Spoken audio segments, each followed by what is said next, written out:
Hi YouTube, this is a tutorial for Small Bump by Ed Sheeran. First of all, you need a capo on the 3rd fret. If you don't have a capo, there's a video on here on how to make one with a pencil and an elastic band, I think. That might help you out for that. Okay, they're pretty basic chords that you need. I don't know the names to all of them, but I'll show you how to play the chords that you need. Okay, first of all you need an E minor, which is your 1st finger on the 5th string 2nd fret, and your 2nd finger on the 4th string 2nd fret. So it should sound like that. Then you keep your 1st finger in the same place for the next chord, but I'm not sure of the name of. And you put your 2nd finger across on the 4th fret on the 4th string. And you only play that for one strum. So far you've got and then like that. Then you go and put your 2nd finger on the 5th string 3rd fret and your 1st finger on the 4th string 2nd fret. But before you put down your 1st finger, you just play it with your middle finger and then you hammer it down. So sound like that. Then you play a G chord, which is your 1st finger on the 5th string 2nd fret, your 2nd finger on the 6th string 3rd fret, and your ring finger on the 1st string 3rd fret. Now also there's a slight plucking pattern you can play with this that makes it sound quite nice.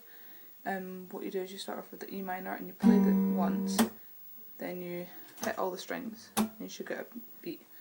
So you strum, you hit it, then you pluck the 5th string, the 4th string and the 3rd string like that. So you should get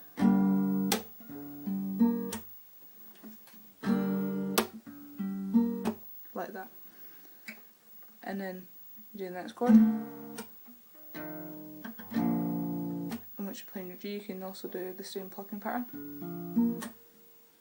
Then you move on to that's just if you're like far enough along to play that. For beginners it's maybe easier to play it the normal way, but it sounds fine with the recording either way. Then we go into a slide, which is where you play almost a D chord, but you take off your middle finger. So you're playing your 1st finger on the 3rd string 2nd fret, your ring finger or your 2nd finger, whatever's more comfortable, on the 2nd string on the 3rd fret. And you slide up. So your middle finger goes up 1 fret. Yeah, they both go up 1 fret actually, sorry. No, sorry. Your 1st finger goes up 2 frets and your middle finger goes up 1 fret. I confused myself there. Then you strum again and back. And I normally strum it open there. It sounds okay. So far what you should have is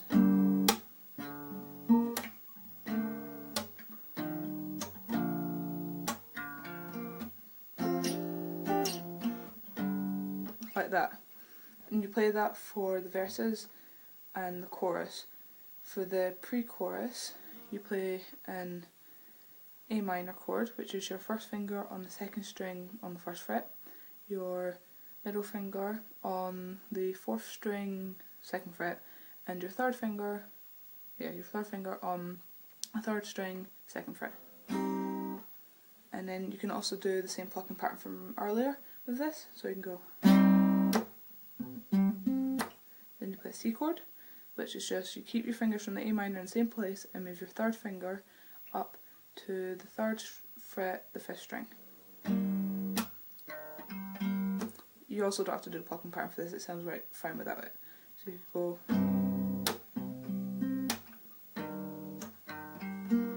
Then you play a G chord.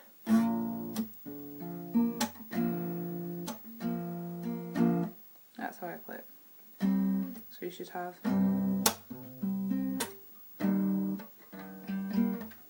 then the G, but the second time you play this twice before the chorus comes in, and the second time you play the A minor, then the C, but then you go to a D chord, which is your 1st finger on the 3rd string 2nd fret, your 2nd finger on the 1st string 2nd fret, and your 3rd finger on the 2nd string 3rd fret. And then you still pluck, but you pluck the 4th string, the third string and the second string is said. So you should have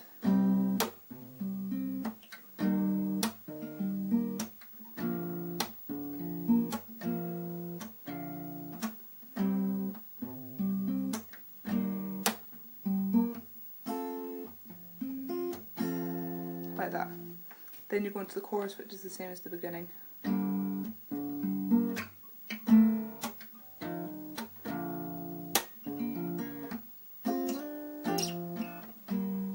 Like that for the chorus. Then once you get to a part where he says, "and you can lie with me," from there you play something completely different. I think it's the bridge of the song there. And you play a D chord, and an A minor chord, then back to an E minor chord from the beginning, and a G chord.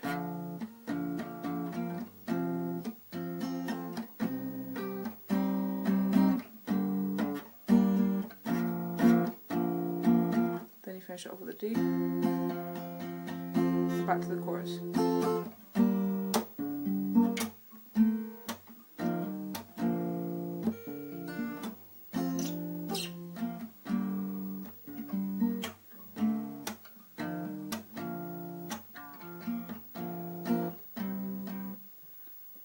Also, when you're playing for the chorus and the verses, between you play with the slide, and then after you've played with the slide, so you play it once through, play it with the slide, and the second time, instead of playing it like this, you can play a different chord. You don't have to, it sounds fine either way. You play an E minor chord, but you go down a string with your middle finger, so you go down to the third string on the second fret, and your first finger goes down to the fourth string second fret.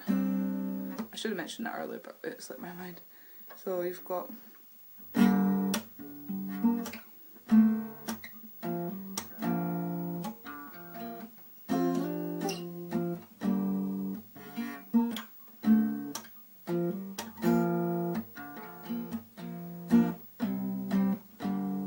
so that's how it should sound. Okay, thank you YouTube. Please rate, comment and subscribe. Thank you.